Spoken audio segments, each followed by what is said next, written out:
We're back again. So we've really got just a couple more things to go over here, and then I'll let you go for now. Well, maybe not.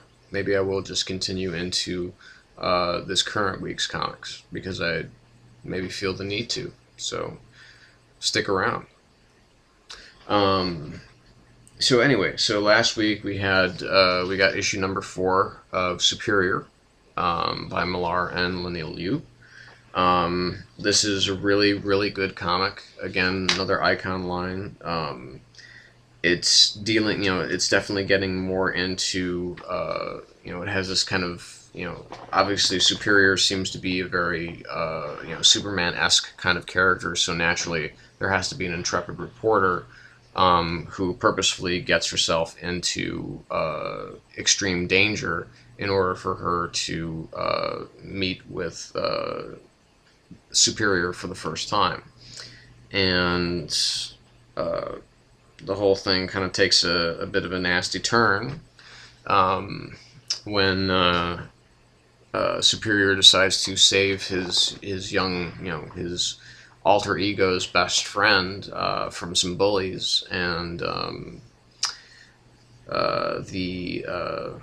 the spacesuit monkey that seems to have given the young man his powers to become Superior um, seems to be a devoted disciple of Satan, and the bully that was picked on apparently has to become the arch nemesis. But what also is interesting is because the Superior character, I don't know if it's established that he ever appeared in comics, but he was a series of films, and the actor that is currently playing him, this actor Tad Scott, is in the midst of some pretty woeful incidents because of this emergence of this real life Superior, so that legal rights and everything like that. So I mean, Millar has he has a very dry wit when it comes to dealing with these kind of quote unquote real life situations, especially in the more creator owned stuff. Um, so I'm going to go from that to my pick of comic of the week for last week, and that is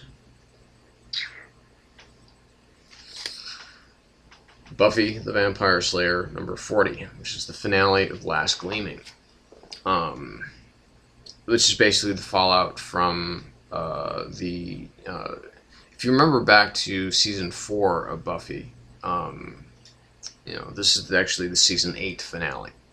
Um, but if you remember back to the season 4 of the actual TV show, um, there was a climactic battle between Batman and Adam and the Initiative, and then the week after that there was the kind of more, well, not normal, but there was kind of like the cool down episode. In which everybody had a bunch of crazy dreams, and that was really funny, and really kind of scary at some points. But this is definitely there's nothing really dreamy going on here. It's just it's back to kind of business as usual. But since Buffy in the last issue destroyed the source of all magic, it's really screwed up a lot of things. It's screwing up Willow, and her relationship with Kennedy, and it's obviously the fallout from the death of Giles, which was a pretty big shock. Um, Death by the hands of Angel. The Buffy season 8 has been incredibly controversial amongst uh, you know amongst Whedonites, and I think that there have been some missteps along the way, but by and large, it keeps to the fabric of the Buffyverse, um, and it obviously expands upon it, and it does. I think that it's the really big point of contention with the fans has been to reveal that the big bad is Angel, but not as Angelus, but actually as Angel, and that's upset a lot of people. Whatever, they're entitled to their opinion, but I'm not fully sure that I understand everything that was going on with Angel and this whole kind of the seed of magic that's going on in this comic. But in Whedon I trust, and so since this was written by Whedon, and this is a really good issue, like I said, dealing with the fallout of the lack of magic and potential slayers or have kind of disbanded. Buffy is again, she no longer has an army at her command. She's alone. Not alone in the sense that she still has Xander and Willow and Dawn and Spike, hanging around.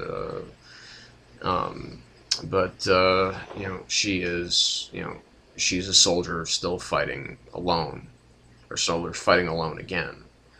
So definitely kind of bring her back to her roots. So that was, I think, a positive step in the right direction. Not to say that it was going in the wrong direction, but I think that having an army of potential slayers at your command was something that I think was was a big deal in season 7, and I think was maybe too big in season 8. So to get Buffy more back to quote unquote basics, I think was a smart move for Joss. But Joss is a smart guy. He's one of the smartest guys out there as far as entertainment is concerned. So, a great wrap up to a great season, and bring on season 9 for that. So the last thing that I'm going to talk about from last week, and this was just because I got it last week, is Richard Stark's Parker the Hunter, which was, as you can see here, was adapted and illustrated by Darwin Cook. The Parker novels, most people who are into somewhat more more mundane popular culture won't really know of the novels. They'll know more of maybe the films that these were based on. Point Blank with Lee Marvin back in the late 60s is an adaptation of this very story that's contained within. It was done more recently with Mel Gibson in the film Payback.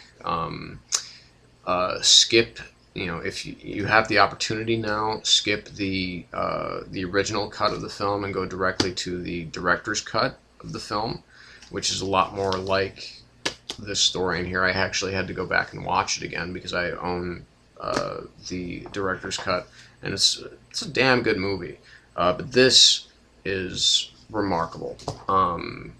Darwin Cook never ceases to amaze me with his art, that's for sure. And to tell a story like this, it's, this is everything that great crime comics should be. It really is. It's everything that you love about crime comics, about crime fiction, period. So, if you have the means, I got this from Amazon. Get it, read it, ingest it. It's going to be something you're going to come back to again and again and again and again, because there's just so much. There's so much beautiful detail in his drawings. There's so much beautiful detail in the writing itself. Obviously, it's a pretty direct adaptation of the book, but it's wonderful stuff. So guess what? Stay tuned, because we are going to do this week's comics. So stay tuned.